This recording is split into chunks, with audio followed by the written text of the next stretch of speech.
The sound of silverware scraping against porcelain plates filled the air at Belmont Grill, a mid-tier restaurant tucked between the downtown corporate towers and the quiet residential streets of Charlotte, North Carolina.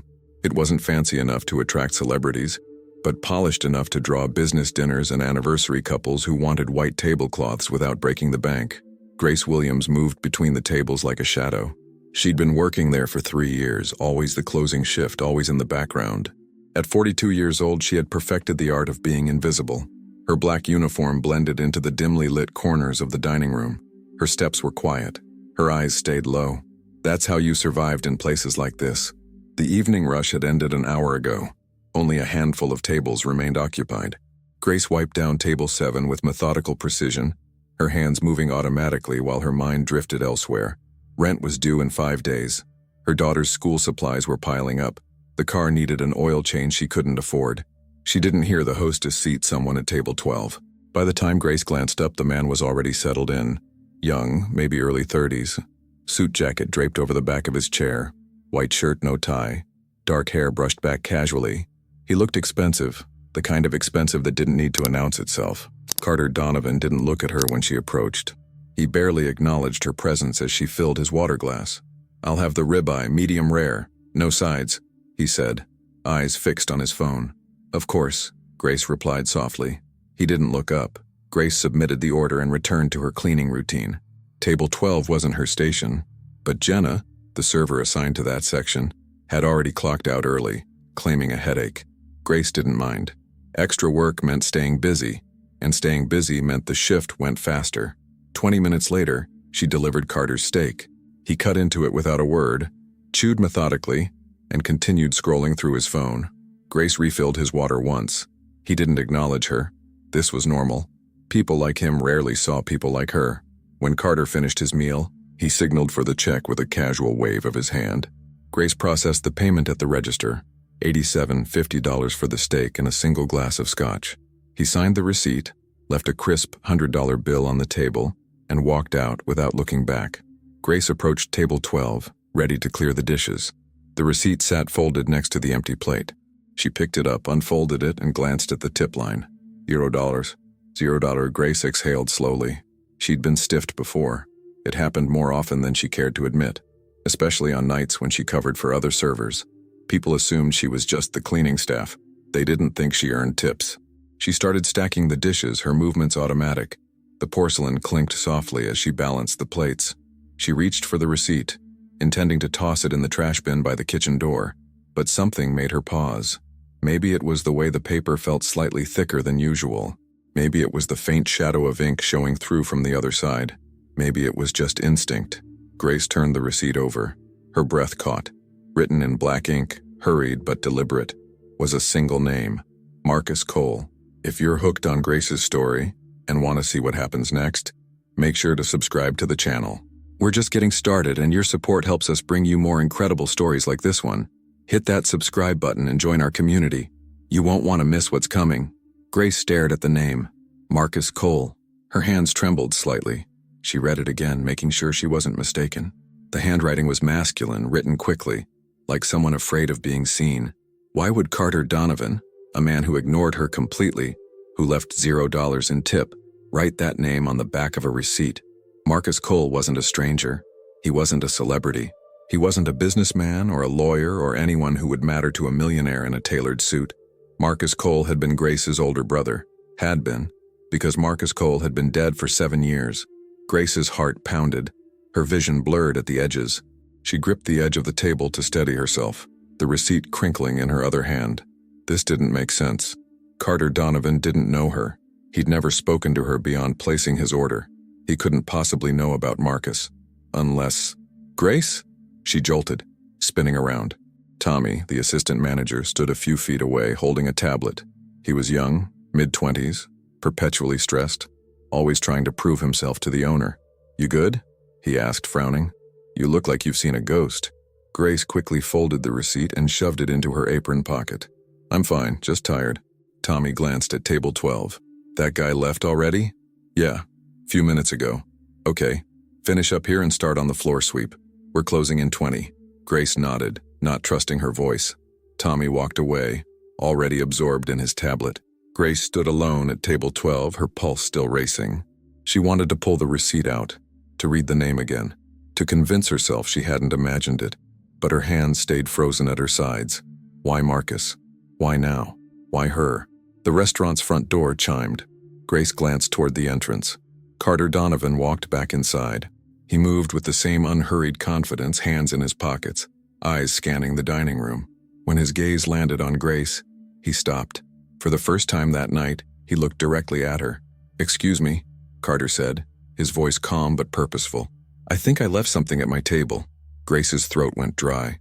I haven't seen anything, sir." Carter tilted his head slightly. "Are you sure?" The way he asked, steady, knowing, made Grace's stomach twist. She could feel the receipt burning in her apron pocket. Carter took a step closer. "I left a receipt. Did you happen to pick it up?" Grace's mind raced. She could lie. She could say she'd already thrown it away. She could hand it back without acknowledging what was written on the back. But Carter's eyes never left hers. "I know you saw it," he said quietly. Grace's breath hitched. Carter glanced around the restaurant. Tommy was in the back office. The kitchen staff was cleaning up. The last two customers were finishing their desserts. He lowered his voice. "Did you turn it over?" Grace didn't answer. Carter studied her face, reading her silence like a confession. "You did," he said almost to himself. A faint smile touched his lips, but it wasn't warm. It was something else. Relief, maybe. Or confirmation.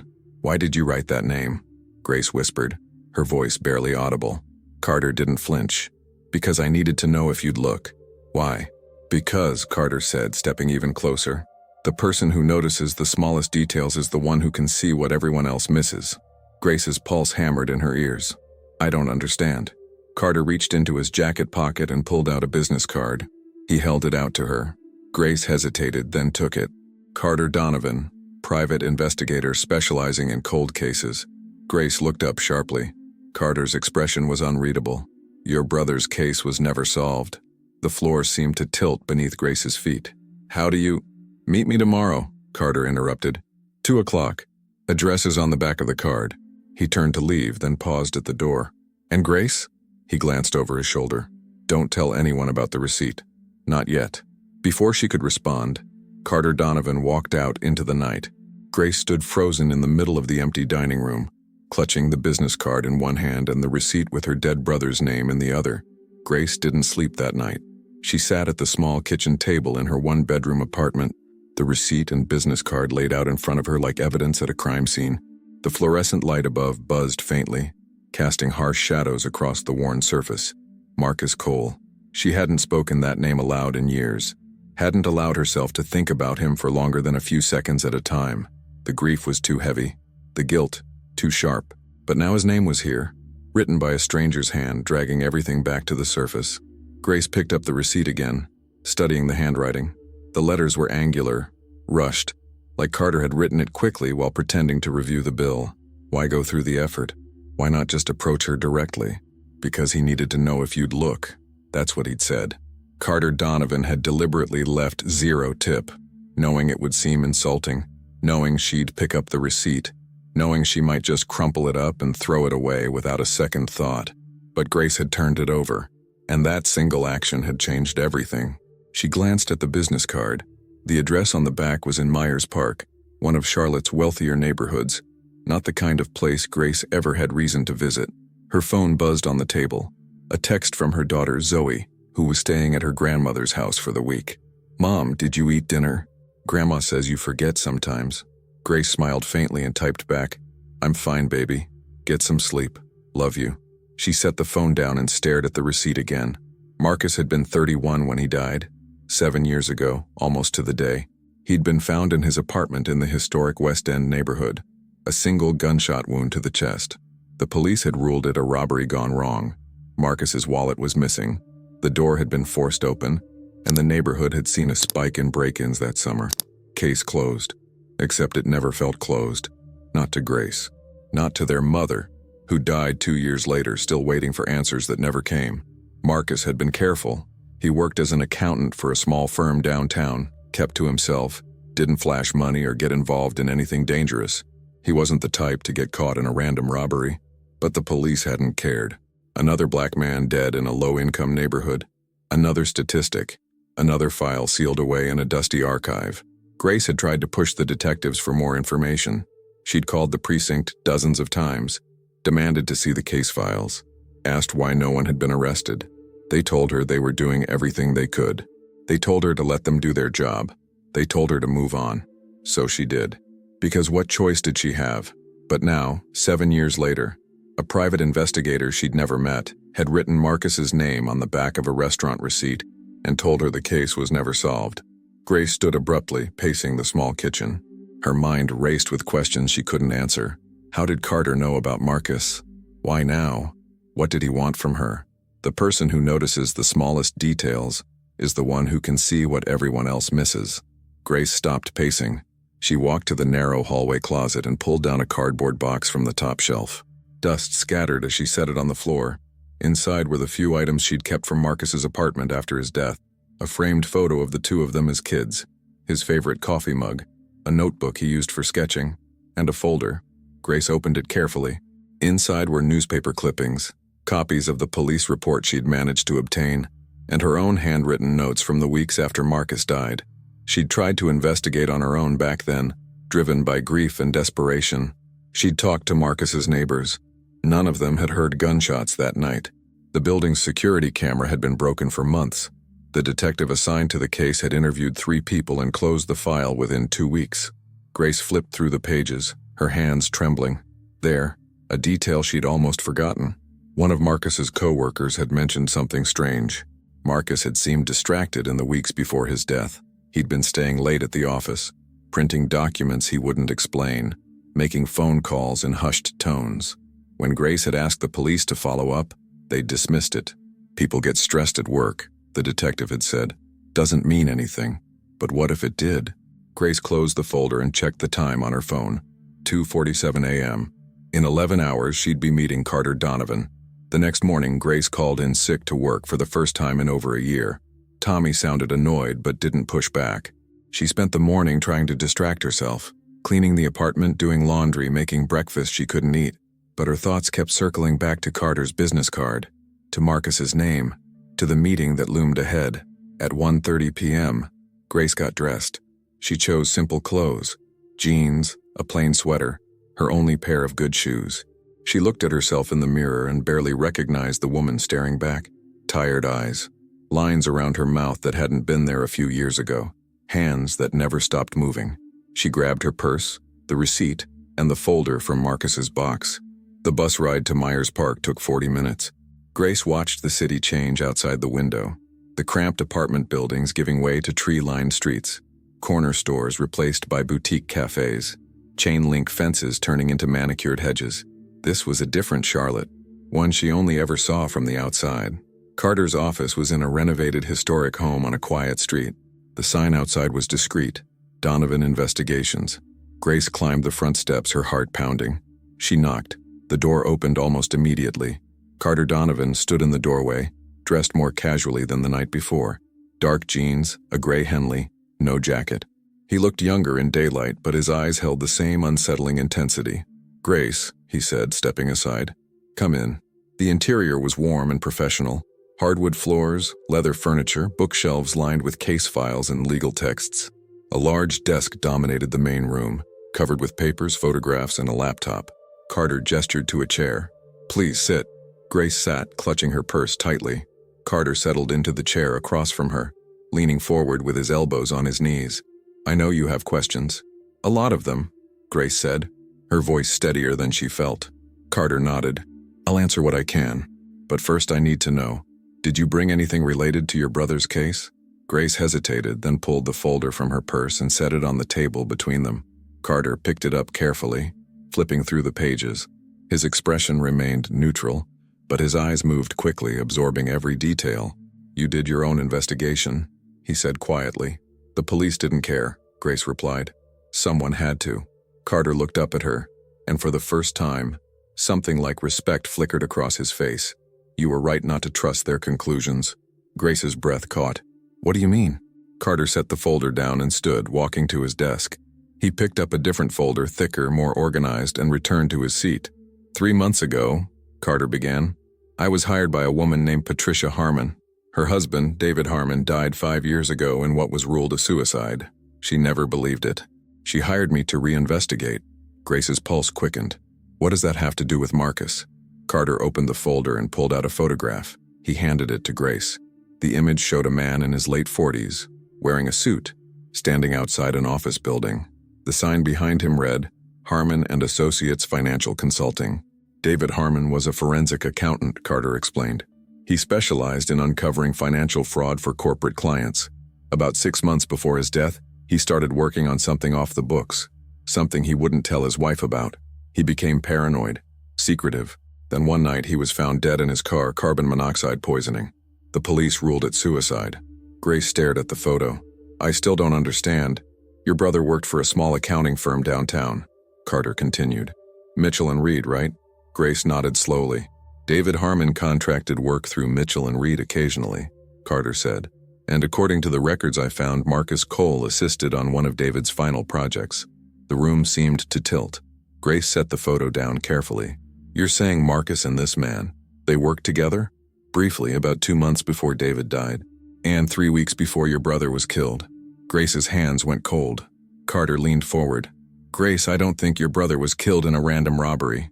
And I don't think David Harmon committed suicide. Then what happened? Grace whispered. Carter's jaw tightened. I think they found something. Something someone was willing to kill to protect. The silence stretched between them. Grace's mind raced, trying to process what she was hearing. Marcus had never mentioned working on anything unusual. He'd never seemed afraid. But then again, she'd been so caught up in her own life back then, working double shifts, raising Zoe alone, that she hadn't noticed the signs. Why me? Grace asked suddenly. Why write Marcus's name on that receipt? Why not just come to me directly? Carter sat back, studying her. Because I needed to know if you were paying attention. If you'd noticed something small, something out of place, most people wouldn't have turned that receipt over. They would have thrown it away without a second thought. But I did, Grace said quietly. Exactly. Carter's expression grew serious. Which means you're exactly the kind of person who might have noticed things about Marcus before he died.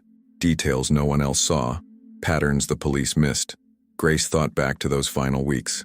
Marcus staying late at work, the phone calls, the distraction. He was scared, Grace said suddenly. I thought he was just stressed, but looking back, he was scared. Carter pulled out a notepad. Tell me everything you remember. Grace sat in Carter's office for over 2 hours, pulling memories from places she'd buried them. Every conversation with Marcus in those final weeks, every unusual phone call, every moment he'd seemed distant or distracted. Carter took notes methodically, occasionally asking pointed questions that made Grace reconsider details she'd dismissed years ago. He called me on a Tuesday night, Grace said, staring at her hands. About 3 weeks before he died. It was late, almost 11. Marcus never called that late. He knew I had to be up early for Zoe. What did he say? Carter asked. Grace closed her eyes, trying to remember the exact words. He asked if I still had the key to his apartment. I did. He'd given me a spare when he first moved in. He said he wanted me to keep it somewhere safe, not at my place, somewhere I wouldn't normally go. Carter's pen stopped moving. Did he say why? No, I asked, but he just said it was important, that if anything happened to him, I should get into his apartment before anyone else did. Grace's voice cracked slightly. I thought he was being paranoid. He'd been watching too many crime shows or something. Where did you hide the key? Grace looked up. At the restaurant. In the break room. There's a loose tile behind the lockers. I put it in a small envelope and tucked it underneath. Carter leaned forward. Do you still have it? Grace nodded slowly. I never went back for it. After Marcus died, the police searched his apartment. They took some things as evidence, but most of his stuff went to storage. I couldn't bring myself to go there alone. The key might still be at the restaurant, Carter said, more to himself than to her. We need to get it. Why? His apartment was cleared out years ago. The landlord rented it to someone else. Carter stood and walked to a filing cabinet. He pulled out another folder and brought it back to the table. Inside were photographs of documents, bank statements, emails, printed spreadsheets. These belonged to David Harmon, Carter explained. His wife found them hidden in their attic after his death. She didn't understand what they meant, but she knew they were important enough for David to hide them. Grace scanned the pages. Numbers, company names, account transfers. It looked like standard financial documentation to her untrained eye. What am I looking at? Evidence of embezzlement, Carter said. David was tracking illegal fund transfers from a company called Meridian Solutions. They're a mid-sized pharmaceutical consulting firm based in Charlotte. According to these documents, someone inside Meridian was siphoning millions of dollars into offshore accounts over the course of 3 years. Grace's stomach tightened. And you think Marcus was involved in discovering this? Not involved. Helping David investigate it. Mitchell and Reed did contract work for several companies, including Meridian Solutions. Marcus would have had access to financial records through his firm. If David needed someone on the inside to verify certain transactions, Marcus was perfectly positioned to help. But why would Marcus risk that? Grace asked. He wasn't an investigator. He was just an accountant. Carter's expression softened slightly. Because David Harmon probably convinced him it was the right thing to do. These documents show that Meridian was billing Medicare for experimental treatments they never actually performed. Hundreds of elderly patients were charged for medications they never received. The money was stolen, and the patients suffered. Grace felt sick. Marcus had always been honest to a fault. If someone had asked him to help expose fraud that hurt vulnerable people, he would have said yes without hesitation. So Marcus helped David gather evidence, Grace said slowly. And then what? Someone found out? That's what I'm trying to determine, Carter replied. David Harmon died first. Staged suicide. 3 weeks later, Marcus was killed. Staged robbery. Both deaths shut down the investigation before it could go anywhere. But if they already killed David, why kill Marcus too? Carter tapped the folder. Because Marcus had something they needed. Something David had given him, or something Marcus had discovered on his own. Something worth killing for. Grace's mind raced back to that phone call. If anything happens to me, get into my apartment before anyone else does. He hid something, Grace whispered. Marcus hid something in his apartment. Carter nodded. And I think that's why he gave you the key. He wanted to make sure you could access it if he didn't make it. Grace stood abruptly, adrenaline flooding her system. We need to go to that apartment. It's been 7 years, Carter said carefully. Whatever was there might still be there. Grace interrupted. You said the police didn't know what they were looking for. They were investigating a robbery, not corporate fraud. They wouldn't have torn the place apart looking for hidden documents. Carter studied her for a long moment, then grabbed his jacket from the back of his chair. Do you know who lives there now? Grace shook her head. But I can find out. 30 minutes later, they were parked outside a modest apartment building in the historic West End. The brick facade looked exactly as Grace remembered it. Weathered but maintained, with black iron railings on the small balconies and overgrown hedges flanking the entrance. Grace hadn't been back here since the day she'd packed up Marcus's belongings, her hands shaking as she folded his clothes and boxed his books. 3rd floor, she said quietly. Apartment 3B. Carter checked the building directory near the front entrance. Current tenant is listed as J. Chen. Do we just knock? Grace asked. Not yet. Carter pulled out his phone and made a call. Hey, Rachel, I need a favor. Can you run a background check on a Jennifer Chen? Address is 847 West 5th Street, apartment 3B. Yeah, I'll wait. Grace watched as Carter paced near the entrance, phone pressed to his ear. A minute later, he nodded and ended the call. Jennifer Chen, 28, works as a graphic designer from home. No criminal record. Been living here for 4 years. Carter glanced at Grace. How do you want to play this? Grace took a deep breath. Honestly. They climbed the narrow stairwell to the 3rd floor. The hallway smelled like cooking oil and old carpet. Grace's heart hammered as they approached 3B. She knocked. Footsteps approached from inside. The door opened to reveal a young Asian woman with glasses and paint-stained sweatpants. She looked confused but not unfriendly. Can I help you? Jennifer asked. Grace forced a smile. Hi, I'm Grace Williams. I know this is going to sound strange, but my brother used to live in this apartment. He passed away 7 years ago, and I think he might have left something here. Something personal. I was wondering if you'd let us take a quick look around. Jennifer's expression shifted from confusion to sympathy. Oh my God, I'm so sorry, that's awful. She glanced between Grace and Carter. But I mean, 7 years? I've lived here for 4. Wouldn't someone have found it by now? Maybe, Carter said gently. But we think it might be hidden. Somewhere not immediately obvious. Jennifer hesitated, clearly uncomfortable. I don't know, that feels kind of invasive, like, this is my home now. I understand, Grace said quickly. And I wouldn't ask if it wasn't important. My brother, he didn't die the way the police said he did. We're trying to find out what really happened to him.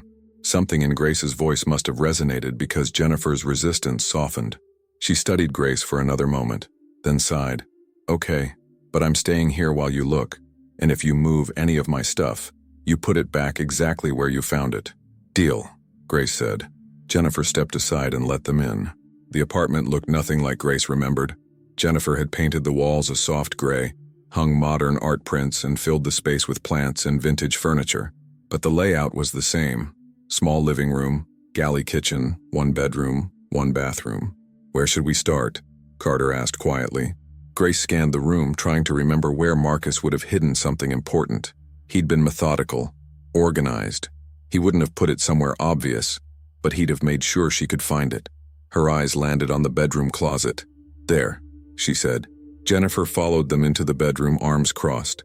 What exactly are we looking for? Documents, Carter said. Papers, maybe a flash drive or an external hard drive. Grace knelt in front of the closet and pushed aside Jennifer's hanging clothes. The back wall looked solid, but Grace remembered something.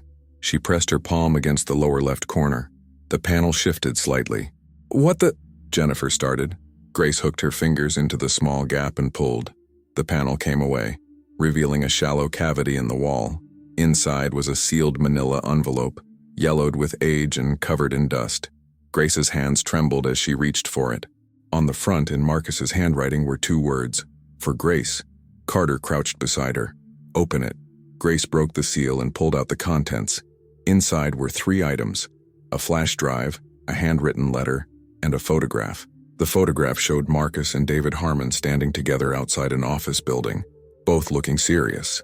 On the back, Marcus had written a date, June 14, 2018, 3 weeks before he died. Grace unfolded the letter. Her brother's handwriting blurred as tears filled her eyes.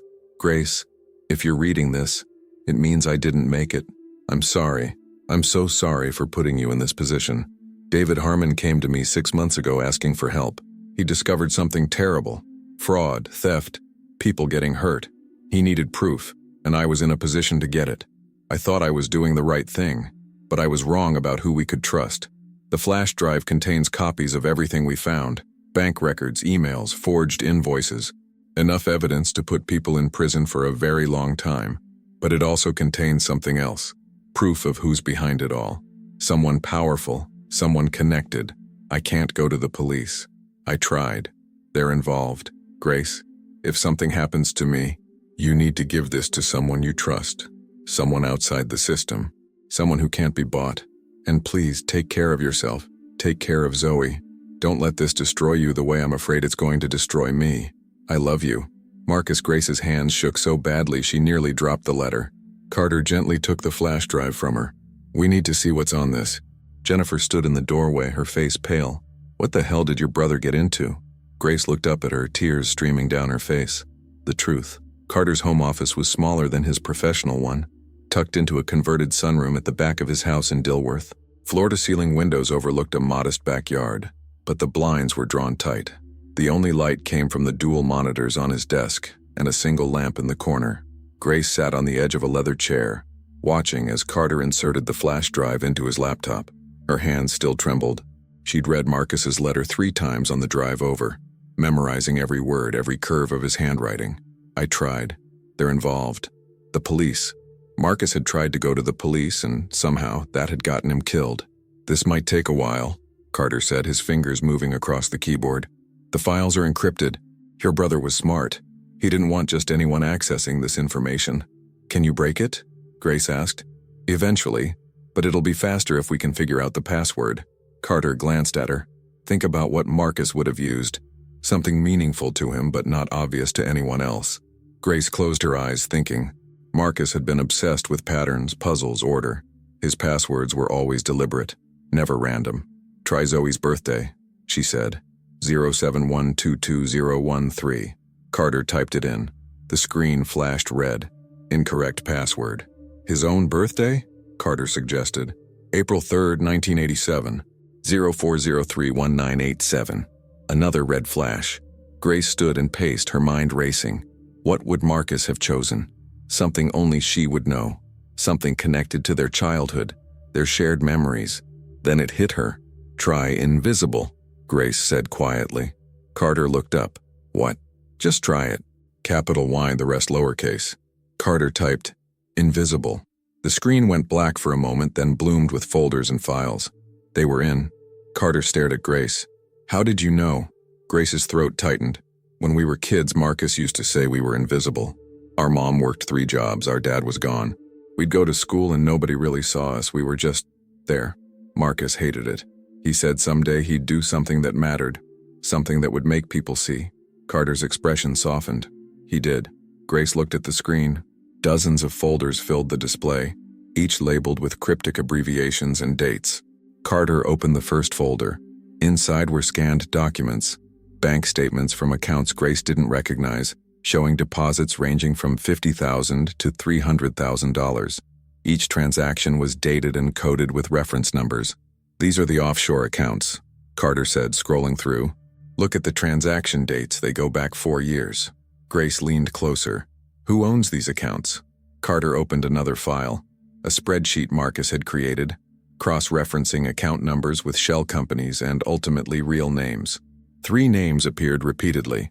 Lawrence Brennan, CFO, Meridian Solutions, Vincent Shaw, Director of Operations, Meridian Solutions, Robert Castellano, Senior VP, Meridian Solutions. Executives at Meridian, Grace said. They were stealing from their own company? Not just stealing from the company, Carter replied, opening another folder. Look at this. The next set of documents showed invoices billed to Medicare, hundreds of them, each for experimental cancer treatments administered at Meridian-affiliated clinics. But beside each invoice, Marcus had attached notes. Patient deceased prior to treatment date. Patient never received medication. Confirmed via pharmacy records. Clinic closed 6 months before invoice submitted. Grace felt sick. They were billing for treatments that never happened. Worse than that, Carter said grimly. Some of these patients were billed for treatments after they died. Meridian was systematically defrauding Medicare and the executives were splitting the profits. Grace thought about the elderly patients who'd suffered, the families who'd trusted Meridian to care for their loved ones. The betrayal was staggering. How much money are we talking about? Grace asked. Carter pulled up another spreadsheet. Marcus's calculations. The total at the bottom made Grace's breath catch. $47,000, $47 million, Carter said quietly. Over 4 years. Grace sank back into the chair, and Marcus found proof of all of this. He and David Harmon, yes. But there's something else. Carter opened a folder labeled Protection. Inside was a series of email exchanges between Lawrence Brennan and someone identified only as R.K. Carter read aloud. R.K., we have a problem. The forensic accountant David Harmon has been asking questions. He's gotten close enough to be dangerous. We need this handled quietly. Understood, consider it done. The next email was dated 3 days before David Harmon's death. It's finished. Staged as suicide. No complications. Grace's blood ran cold. They ordered the hit. They had David killed. Carter scrolled to the next exchange, dated 2 weeks later. Another problem, Harmon's assistant, Marcus Cole. He has copies of everything. We can't risk him going public. I'll take care of it. The final email was dated the day before Marcus died. Address 847 West 5th Street, apartment 3B. Make it look random. Robbery, no connections. Grace's vision blurred. She'd known, logically, that Marcus had been murdered. But seeing it written out, seeing the cold, calculated order to end her brother's life, made it devastatingly real. Who is R.K.? Grace whispered. Carter clicked on another file. Marcus tried to find out. Look, it was a scanned photograph of a man in a police uniform, clearly taken from a distance. The man was tall, broad-shouldered, with graying hair and a stern expression. He stood outside a police station talking to Lawrence Brennan. Beneath the photo, Marcus had written a single line. Detective Raymond Kellerman, Homicide Division, CMPD. Grace's stomach dropped. The detective who investigated Marcus's murder. Carter pulled up another document. The official police report from Marcus's case. The lead investigator listed was Detective Raymond Kellerman. He closed the case in 2 weeks, Grace said, her voice hollow. He told me there were no leads, that Marcus was just another victim of a random robbery.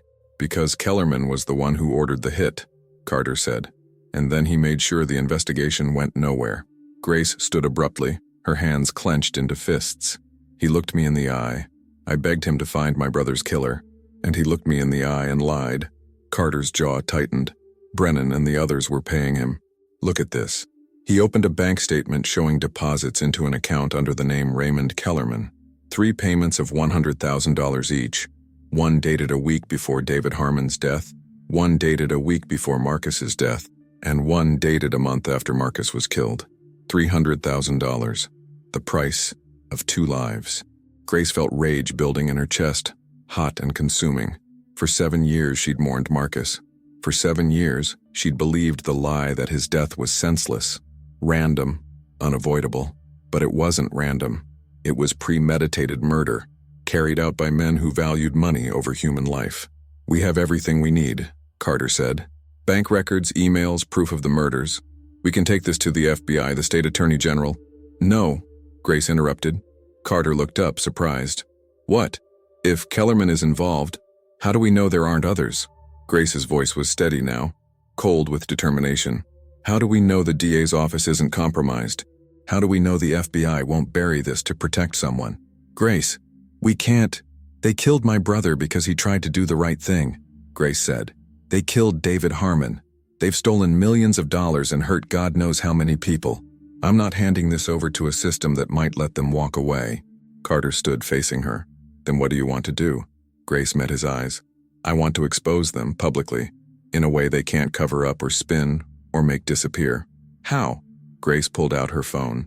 "You said Meridian Solutions is still operating, right?" "Yes, they're hosting their annual shareholder meeting next week. Why?" Grace's mind raced, pieces clicking into place. "Because that meeting will have the board of directors, investors, media coverage. If we can get this information out there, in front of everyone, they won't be able to bury it." Carter shook his head. "Security at those events is tight. We'd never get in, let alone have access to present evidence." "Then we don't go in," Grace said. "We send it to someone who's already inside. Someone with credibility who can't be silenced." "Like who?" Grace thought for a moment, then pulled up a news article on her phone. It showed a reporter, a woman in her 50s with sharp eyes and a no-nonsense expression. The headline read, "Investigative journalist Sarah Chen wins Pulitzer for exposing corporate fraud." "Her," Grace said. "Sarah Chen, she's based in Charlotte. She built her career on exposing corruption." Carter studied the article. "She's credible, respected, but what makes you think she'll help us?" "Because this is the story of a lifetime," Grace replied, "and because she's not afraid of powerful people." Carter was quiet for a long moment, considering. Then he nodded slowly. "It's risky. If Kellerman or Brennan find out we're going public, they'll kill us," Grace finished. "I know. But if we don't do this, they get away with everything. Marcus died for nothing. David died for nothing." Carter looked at the flash drive, then back at Grace. "Okay, let's contact Sarah Chen." 24 hours later, Grace sat in a booth at a coffee shop in South End, her hands wrapped around a cup of tea she hadn't touched. Carter sat across from her, positioned so he could watch the entrance. At exactly 3 p.m., Sarah Chen walked in. She looked exactly like her photo, confident, alert, dressed in professional but practical clothes. Her eyes scanned the room before landing on Grace and Carter. She approached their booth and slid into the seat beside Grace without preamble. "You said you have evidence of corporate fraud and murder. I assume you're not wasting my time." Carter pulled out a laptop and opened it on the table. "Everything is on here. $47 million in Medicare fraud, 2 murders covered up by a police detective, and enough documentation to put multiple executives in prison." Sarah's expression didn't change, but her eyes sharpened. "Show me." For the next hour, Carter walked her through the files.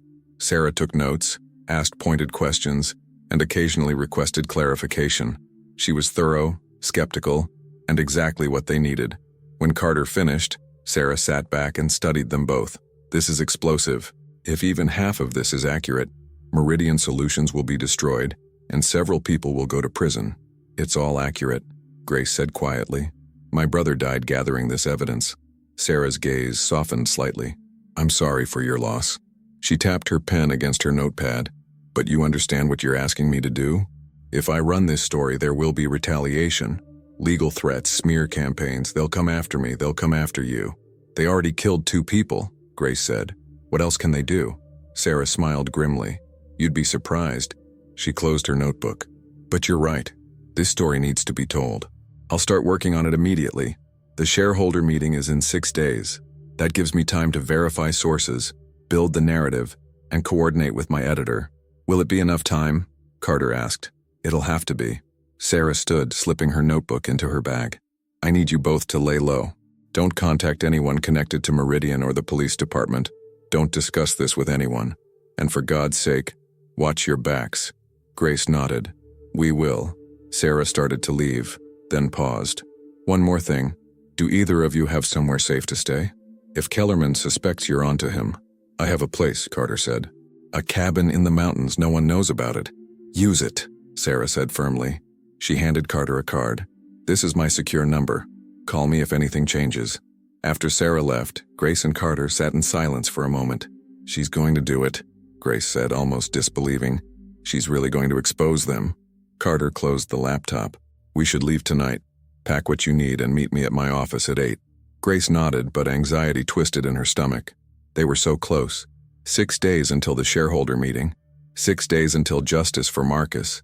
But 6 days was a long time when you were up against people who'd already proven they were willing to kill. Grace's phone buzzed. A text from an unknown number. We need to talk. Come to the Belmont Grill tonight. Alone. RK. Grace's blood ran cold. She showed the message to Carter. His face went pale. Kellerman knows. Grace stared at the text message, her heart hammering against her ribs. The words blurred as panic flooded her system. Carter grabbed her wrist gently. We need to leave right now. How did he get my number? Grace whispered. He's a detective. He has resources. Carter stood, scanning the coffee shop. Come on. We can't stay here. They walked quickly to Carter's car, parked 2 blocks away. Grace's legs felt unsteady, her mind racing through possibilities. Had Kellerman been watching them? Had someone at the restaurant told him about the receipt? Had they been followed? Once inside the car, Carter locked the doors and pulled out his phone. I'm calling Sarah Chen. Wait, Grace said. What if answering that text is exactly what we need to do? Carter looked at her like she'd lost her mind. Grace, he killed your brother. He's not asking you to meet so he can apologize. I know that. Grace's voice was stronger than she felt. But think about it. If Kellerman knows we have evidence, why reach out? Why not just handle us the way he handled Marcus and David? Carter paused, considering. Because he doesn't know what we've done with the information. If we disappear, he risks the evidence going public anyway. Exactly, Grace said. He wants to know what we have and who we've told. He's fishing. Or he's setting a trap. Grace pulled out her phone and read the message again. Come to the Belmont Grill. Tonight. Alone. The Belmont Grill. Her workplace. A public location where Grace was known. Where she'd be expected to be. It wasn't a dark alley or an isolated warehouse. It was calculated. A place where Kellerman could control the narrative if anything went wrong. He chose the restaurant on purpose, Grace said. It's my territory. If I go missing from there, people will notice. My co-workers, customers. It's too visible for him to do anything extreme. You're not seriously considering this, Carter said. Grace met his eyes. What if we can use this? What if we can get him to confess? He's a detective, Grace. He's not going to confess to murder. Not intentionally. But if I can get him talking, if I can record the conversation... No. Carter's voice was firm. It's too dangerous. We already have everything we need on that flash drive. We don't need a confession. But we need time, Grace countered. Sarah needs 6 days to publish the story. If Kellerman thinks we're scared, thinks he can intimidate us into silence, maybe he backs off. Maybe he doesn't escalate before the shareholder meeting. Carter ran a hand through his hair, frustrated. Or maybe he decides you're too much of a liability and makes you disappear tonight. Grace's phone buzzed again. You have 30 minutes to respond. After that, I'll assume you're not interested in hearing what I have to say about your brother's real killer. Grace's breath caught. He's claiming he knows who killed Marcus. He's lying, Carter said flatly. He's manipulating you. Probably, but what if he's not? Grace's mind raced. What if there's someone else involved? Someone higher up the chain we don't know about? Carter shook his head. Grace, I'm going, she said quietly, but not alone. You'll be there too, just out of sight, and I'll wear a wire. If things go south, you call the real police. Someone outside Kellerman's precinct. This is insane. Marcus tried to do the right thing alone and they killed him, Grace said. David tried to expose the truth alone and they killed him. But we're not alone. We have each other. We have Sarah Chen. We have evidence that can't be erased. If we play this smart, we can buy the time we need. Carter stared at her for a long moment, then cursed under his breath. You're sure about this? No, Grace admitted. But I'm doing it anyway. 2 hours later, Grace walked into the Belmont Grill wearing a small recording device hidden under her shirt.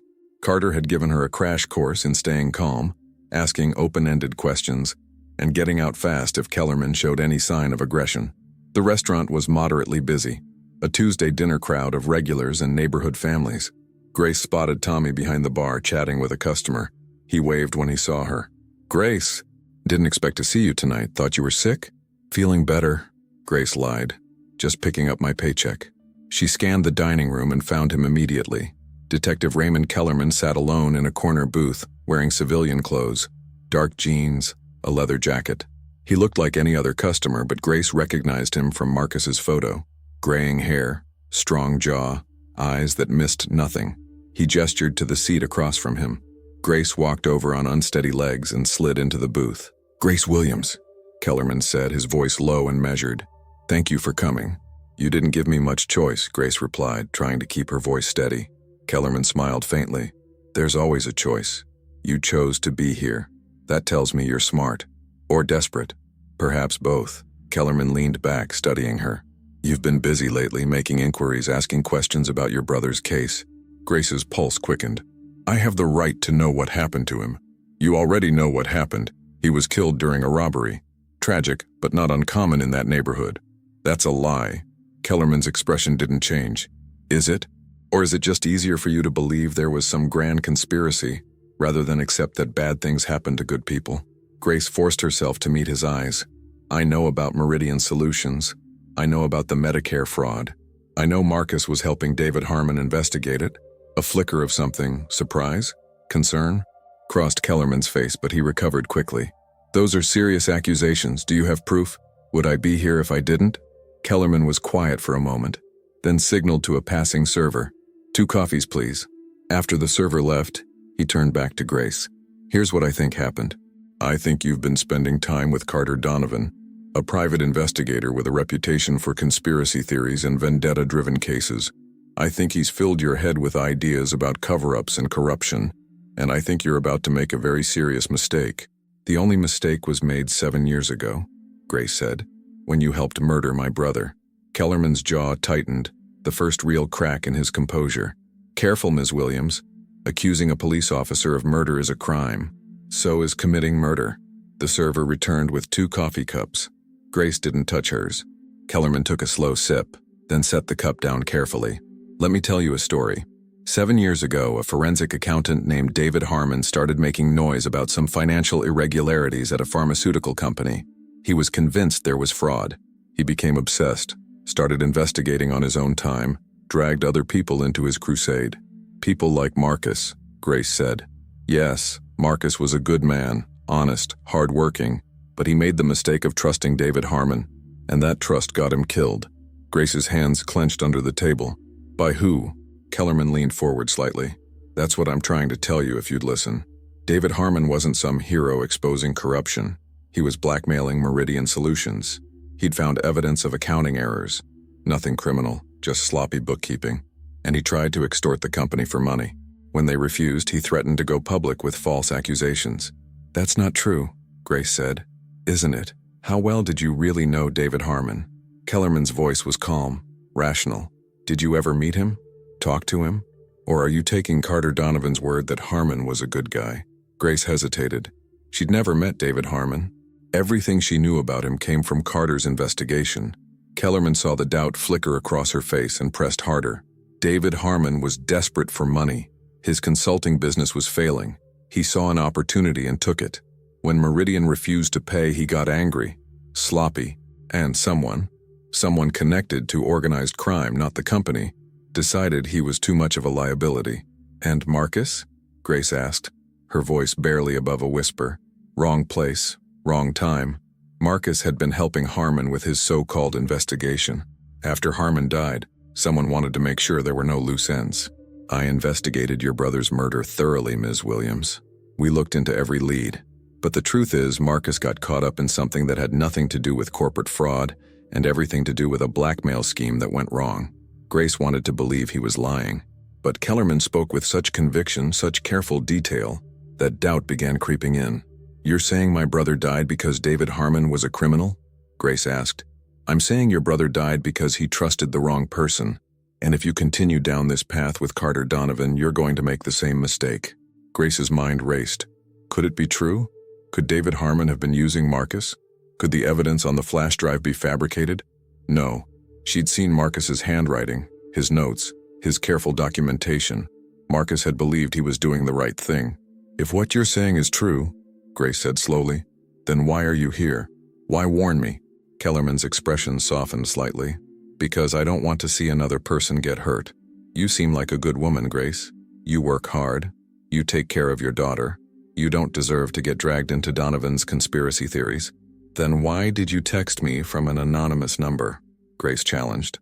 Why not come to me officially as a detective? Kellerman paused. Because I'm trying to keep this quiet. If you start making public accusations based on false evidence, it will damage reputations. Innocent people at Meridian could lose their jobs. The company could be destroyed over lies. Or you're trying to protect yourself, Grace said, her voice gaining strength. Because you know the evidence is real and you know what happens when it goes public. Kellerman's eyes hardened. What evidence? Carter Donovan's fantasy theories. Doctored documents from a blackmailer. You have nothing that would stand up in court. We'll see about that. The temperature at the table dropped. Kellerman leaned back, his expression unreadable.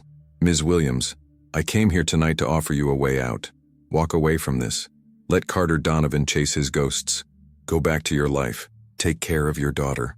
The mention of Zoe sent a chill down Grace's spine. Is that a threat? It's advice, good advice. Kellerman stood, dropping a $20 bill on the table. You have 48 hours to make the smart choice. After that, I can't protect you from the consequences of your actions. He walked out without looking back. Grace sat frozen in the booth, her heart pounding. She touched the recording device under her shirt, making sure it had captured everything. A minute later, Carter slid into the seat Kellerman had vacated. Did you get all that? Grace asked. Carter nodded grimly. Every word. He's good. Didn't admit to anything directly. But the threat at the end was clear. Grace's hands trembled as she lifted her untouched coffee cup. He tried to convince me David Harmon was a blackmailer, that Marcus died because of a criminal scheme, not corporate fraud. Classic misdirection. Make the victim the villain. Carter pulled out his phone. But we have his voice on tape threatening you, that's something. He mentioned Zoe, Grace whispered. He knows about my daughter. Carter's jaw tightened. We need to move her somewhere safe. Tonight. Grace pulled out her phone and called her mother. Mom? Is Zoe still with you? She listened for a moment, relief washing over her. Good. Don't let her leave the house. I'll explain later, but it's important. Lock the doors. Don't answer if anyone you don't know comes by. After she hung up, Carter said, I'm calling Sarah Chen. She needs to know Kellerman's making moves. Grace nodded, her mind racing. Kellerman's visit had confirmed one thing. They were on the right track and he was scared. Scared enough to try manipulation. Scared enough to make veiled threats, which meant they had power. The question was whether they could hold on to it long enough to use it. Carter's phone rang. He glanced at the screen and frowned. It's Sarah, he answered. Sarah, we were just about to call you. He fell silent, listening. His expression shifted from concern to alarm. When? A pause. Are you sure? Another pause. Okay, we'll be there in 20 minutes. He hung up and looked at Grace, his face pale. What happened? Grace asked. Lawrence Brennan, the CFO of Meridian Solutions, was found dead an hour ago. Single gunshot wound to the head. The police are calling it suicide. Grace's blood ran cold. They're cleaning house. Sarah said there's more. Vincent Shaw, the director of operations, is missing. His wife reported him gone this morning. And Robert Castellano, the senior VP, checked himself into a psychiatric facility 2 days ago, claiming he was having a mental breakdown. Grace stood abruptly. They're eliminating witnesses. Everyone who was involved in the fraud is being silenced. Or they're making it look that way, Carter said. Brennan's suicide conveniently happens right as we're about to expose everything. Shaw disappears. Castellanos locked up where he can't talk to anyone. It's too coordinated. Kellerman, Grace said. He's tying up loose ends before the shareholder meeting. Carter grabbed her arm. Which means we're next on that list. We need to disappear. Now. They hurried out of the restaurant, Grace's mind spinning. Everything was accelerating faster than they'd anticipated. The walls were closing in and Kellerman was moving pieces on the board with deadly precision. As they reached Carter's car, Grace's phone buzzed. Another text from an unknown number. Brennan couldn't handle the pressure. Shaw ran. Castellano broke. How long do you think you'll last? Walk away now or end up like your brother. This is your last warning. Grace showed Carter the message. His hands tightened on the steering wheel. We're not walking away. No, Grace agreed, her voice hard. We're finishing this. For Marcus. For David.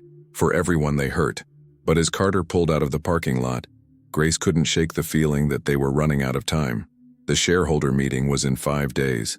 Kellerman was eliminating witnesses, and somewhere in the shadows, someone was watching, waiting for the right moment to strike. Grace touched the flash drive in her pocket, the evidence that could bring down an empire or get them both killed. The choice had already been made. Now they just had to survive long enough to see it through. The cabin was exactly what Carter had promised. Isolated, hidden, and completely off the grid, nestled in the Blue Ridge Mountains 3 hours outside Charlotte, it sat at the end of a dirt road that wound through dense pine forests.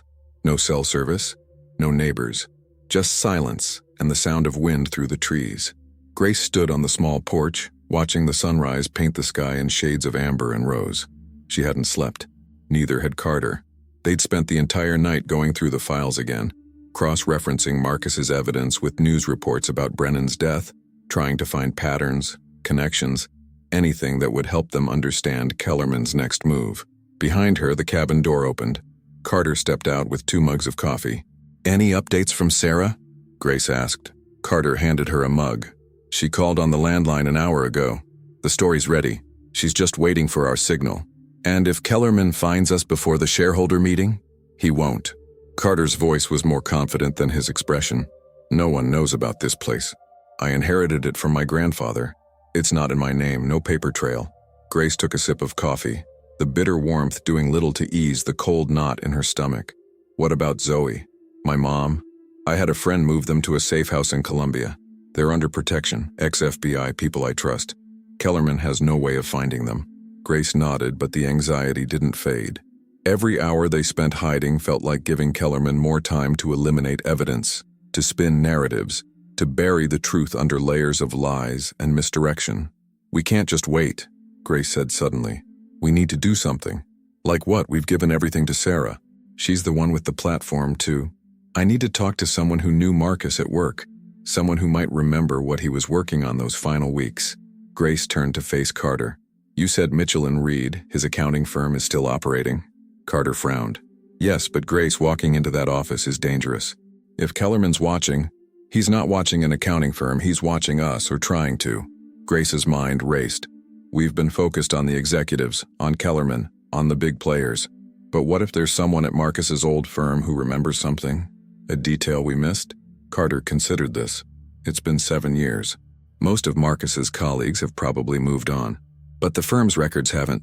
They keep files for at least 10 years for tax purposes. If Marcus was working on Meridian's accounts, there would be documentation. Carter pulled out his phone. No signal, as expected. We'd have to drive back to the city, risk exposure. It's 3 days until the shareholder meeting, Grace said. 3 days for Kellerman to find us, for something to go wrong with Sarah's story, for another witness to disappear. I need to know if there's anything we missed. Carter studied her face for a long moment, then nodded. Okay, but we do this smart. In and out, minimal contact, and at the first sign of trouble, we abort. Mitchell & Reed occupied the 3rd floor of a modest office building in uptown Charlotte. The reception area was dated but professional. Beige walls, generic landscape paintings, a receptionist who looked barely out of college. Grace had tied her hair back and worn glasses she didn't need, a small attempt at disguise. Carter waited in the car 2 blocks away, ready to move if she needed an exit. Can I help you? The receptionist asked with practiced politeness. Grace forced a smile. I hope so. My name is Grace Williams. My brother Marcus Cole worked here about 7 years ago. He passed away and I'm trying to gather some of his personal effects for a memorial.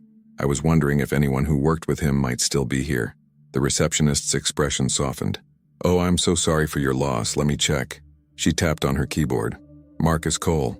Yes, I see him in the system. He worked in general accounting under, she scrolled, under senior partner James Mitchell. Grace's heart skipped. Is Mr. Mitchell available? He's actually in a meeting right now, but the receptionist glanced at the clock. He should be done in about 20 minutes. Would you like to wait? Yes, please.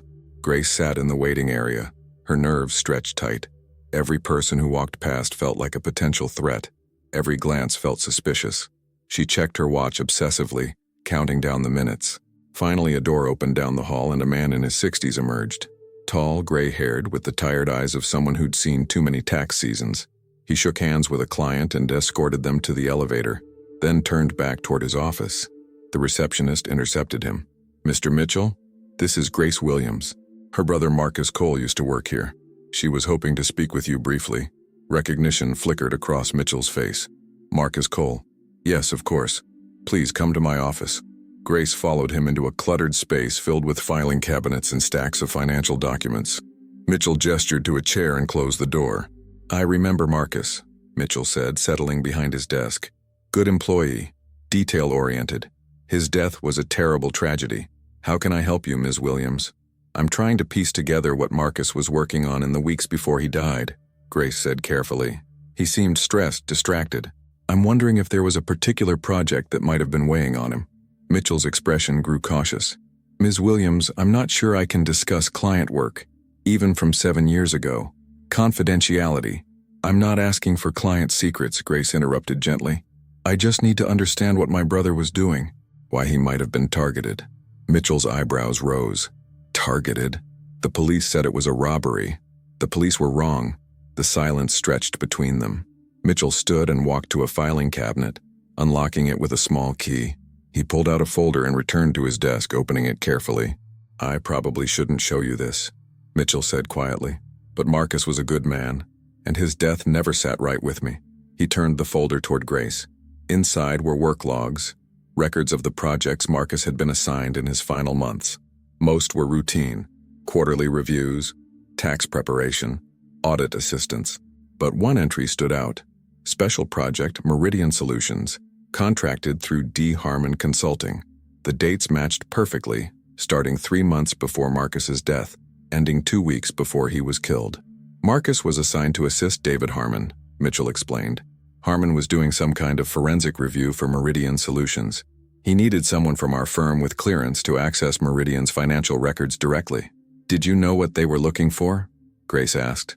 Mitchell shook his head. Harmon kept the details close. He said it was a routine compliance check, but Marcus— He paused, choosing his words carefully. "Marcus came to me about a week before the project ended. He said he'd found discrepancies, significant ones. He wanted to know what the protocol was for reporting suspected fraud." Grace's breath caught. "What did you tell him?" "I told him to document everything and present it to the client first. Give them a chance to explain or correct the issues before escalating. That's standard procedure." Mitchell's expression darkened. A few days later, Marcus told me the discrepancies had been resolved, that Harmon had confirmed everything was in order. The project was closed. "But that wasn't true," Grace said. "I didn't know that at the time. It wasn't until after Marcus died that I started wondering. The timing felt wrong. And then David Harmon died a few weeks earlier, also under suspicious circumstances." Mitchell trailed off. "I tried to follow up, but all the project files were sealed. Meridian's legal team claimed attorney-client privilege. I couldn't access anything." Grace leaned forward. "Do you still have Marcus's original documentation? The discrepancies he found?" Mitchell hesitated. "Officially, no. Everything related to that project was confiscated by Meridian's lawyers after both deaths. They claimed it was proprietary information. But unofficially?" A faint smile touched Mitchell's lips. "Marcus was thorough, careful. He kept backup copies of sensitive work. Against protocol, but smart. And after he died, I found a flash drive in his desk drawer, labeled personal files. I assumed it was photos, music, that sort of thing. But I never looked. I kept it, thinking I'd give it to his family someday." Grace's pulse raced. "Do you still have it?" Mitchell opened his desk drawer and pulled out a small flash drive in a clear plastic case. "I probably should have turned this over to the police, but something told me not to. Call it instinct." He handed it to Grace. She turned it over in her hands, her brother's handwriting visible on the label. "Personal. MC." "Thank you," Grace whispered. Mitchell studied her. "Ms. Williams, if you're pursuing this, please be careful. I don't know what Marcus and David Harmon uncovered, but it was dangerous enough to get them both killed. Whatever's on that drive, it's worth protecting." "I know," Grace said, "and I will. And I—" 20 minutes later, Grace was back in Carter's car, the new flash drive clutched in her hand. "We need to see what's on this," she said urgently. Carter drove them to a public library in a neighboring county. Anonymous, untraceable. They found a quiet computer station in the back and Carter inserted the drive. The files loaded slowly. Grace held her breath. What appeared made her gasp. Marcus had created a parallel investigation, more detailed, more organized than even what they'd found in his apartment. This drive contained everything. Raw data from Meridian servers, email exchanges Marcus had intercepted, financial models showing exactly how the money flowed from Medicare to the shell companies to the executives' offshore accounts. But there was something else, something they hadn't seen before. A video file. Carter clicked on it. The video showed Marcus sitting in what looked like his home office, clearly filming himself on a laptop webcam. He looked exhausted, frightened, but determined. "If you're watching this," Marcus said on the screen, "it means something happened to me. Grace, if it's you, I'm sorry, I never wanted to put you in danger, but I need you to know the truth." Grace's eyes filled with tears. Marcus continued, "David Harmon came to me because he needed someone inside Mitchell and Reed who could verify the financial data he'd discovered. At first I thought it was routine fraud, executives skimming money, but the deeper we dug, the worse it got. Meridian Solutions wasn't just stealing from Medicare.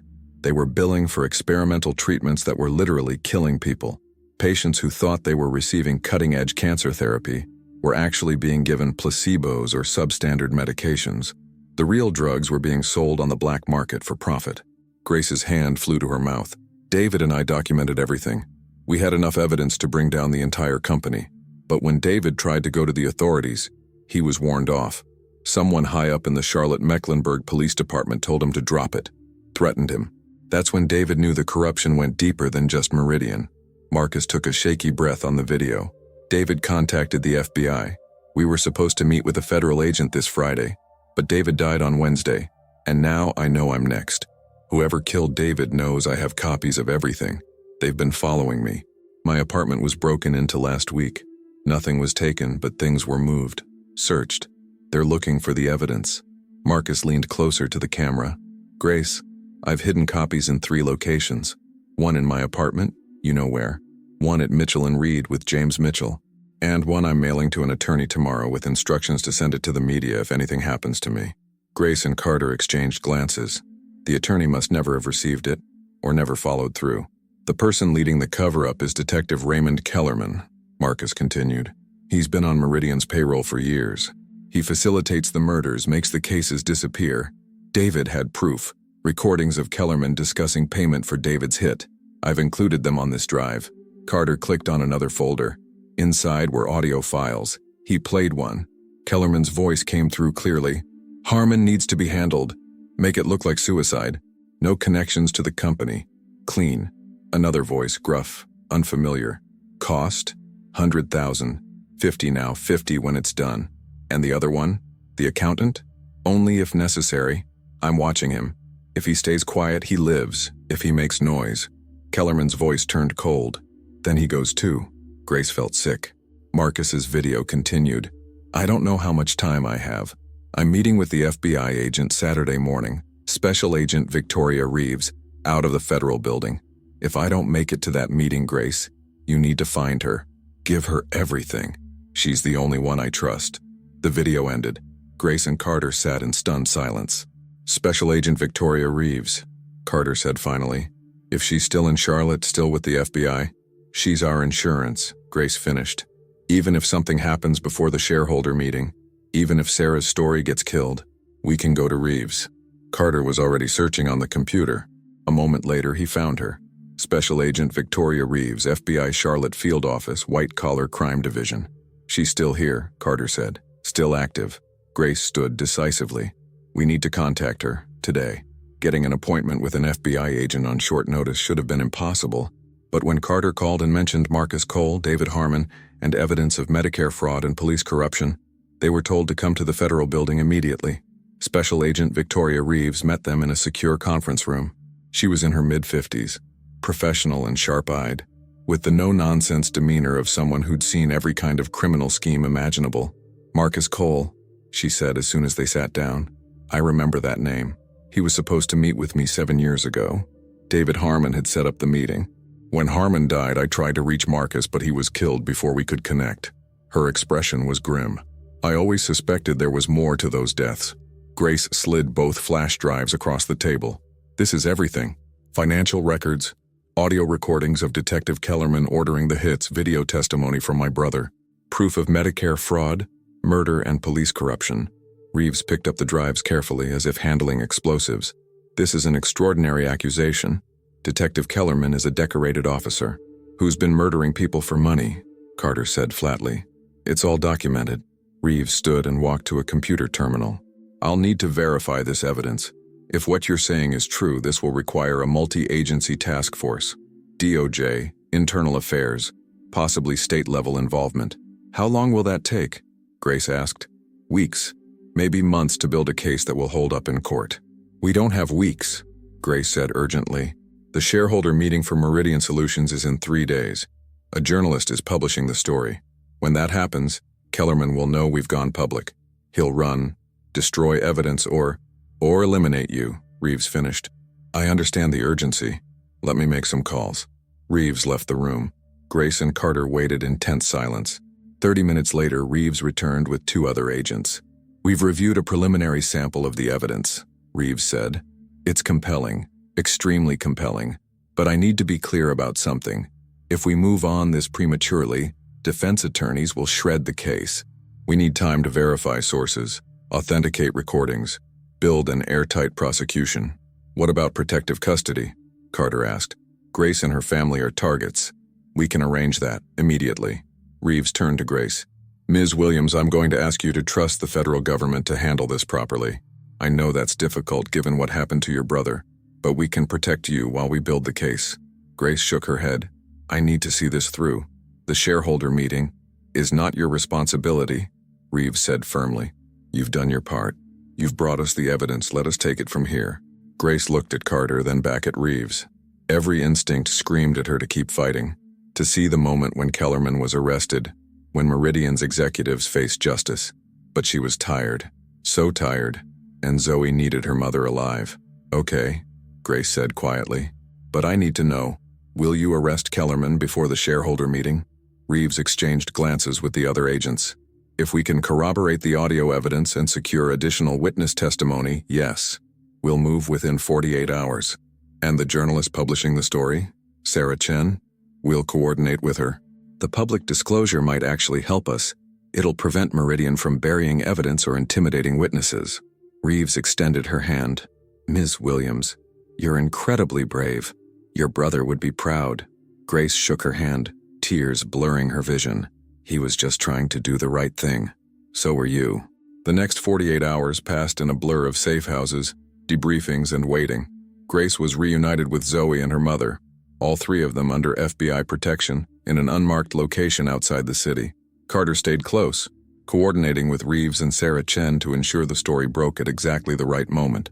On the morning of the shareholder meeting, Grace woke early. She hadn't slept well.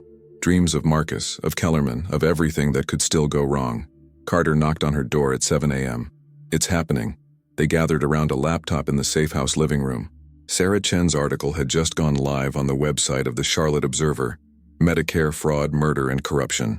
How Meridian Solutions stole millions and covered it up. The article was devastating. Sarah had woven together the financial evidence, Marcus's testimony, the audio recordings of Kellerman, and interviews with families of patients who'd been defrauded.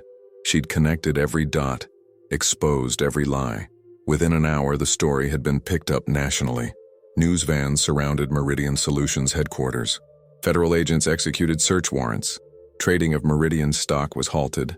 And at 9:47 a.m., Detective Raymond Kellerman was arrested in the parking lot of the CMPD headquarters, charged with 2 counts of murder for hire, conspiracy to commit fraud, and obstruction of justice. Grace watched the footage on the news. Kellerman in handcuffs, his face expressionless as agents led him to a waiting car. It's over, Carter said softly. Grace nodded, but tears streamed down her face. Marcus should be here to see this. Carter put a hand on her shoulder. He is. In every word of that article. In every charge filed. He's here. 6 months later, Grace stood in front of Marcus's grave for the first time since his funeral 7 years ago. The cemetery was quiet, the morning air cool and clean. She'd brought flowers, Marcus's favorites, bright yellow daisies, and a copy of the newspaper from the day Kellerman was convicted. Life in prison, no possibility of parole. Lawrence Brennan's death had been reinvestigated and ruled a homicide. Vincent Shaw had been found alive, in witness protection, testifying against Meridian's remaining executives. Robert Castellano had accepted a plea deal. Meridian Solutions had declared bankruptcy. The Medicare funds were being recovered. Families of the victims were receiving settlements. And Grace Williams, the invisible maid who'd picked up a receipt and changed everything, had been invited to testify before Congress about healthcare fraud and police corruption. "Hey, Marcus," Grace said softly, kneeling beside the headstone. "I thought you should know. They're naming a scholarship after you, for students studying accounting and ethics. They're calling it the Marcus Cole Memorial Scholarship for Truth and Justice." She traced his name carved in the granite. "You were right, you know, about not being invisible anymore. People see now. They see what you did, what you sacrificed." Her voice broke. "I miss you so much every single day." A hand touched her shoulder gently. Grace looked up to see Carter, keeping a respectful distance. "Ready?" he asked. Grace stood, taking one last look at her brother's grave. "Yeah, I'm ready." They walked back to the car together. Grace had quit her job at the restaurant, not out of bitterness, but because she'd been offered a position as a victim advocate at the FBI's Charlotte office, helping other families find justice for loved ones lost to corruption and violence. Zoe was thriving in school, proud of her mother's courage. Grace's mother had finally found peace, knowing Marcus's killer had been brought to justice. As they drove away from the cemetery, Grace's phone buzzed. A text from Sarah Chen. "New tip just came in. Possible fraud case in Raleigh. Interested in consulting?" Grace smiled and typed back, "Send me the details," because the work wasn't done. There were other Marcus Coles out there, other people trying to do the right thing, other voices being silenced, other truths being buried. And Grace Williams, who'd spent most of her life being invisible, had learned something powerful. Sometimes the person nobody notices is exactly the person who sees everything. And when that person decides to speak up, the whole world has to listen. 3 years later, the auditorium at the University of North Carolina at Charlotte was packed with students, faculty, and guests. Grace stood backstage, adjusting the lapel microphone clipped to her jacket. Through the curtain she could see the crowd, over 500 people waiting to hear her speak. "You nervous?" Carter asked, standing beside her.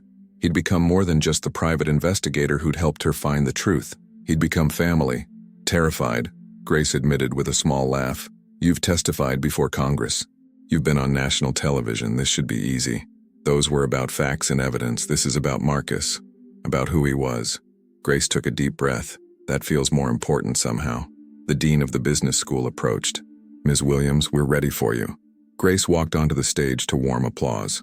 Behind her, a large screen displayed a photograph of Marcus, young, smiling, full of hope. Below it, the words, "The Marcus Cole Memorial Lecture on Ethics in Accounting." Grace stepped up to the podium and looked out at the sea of faces.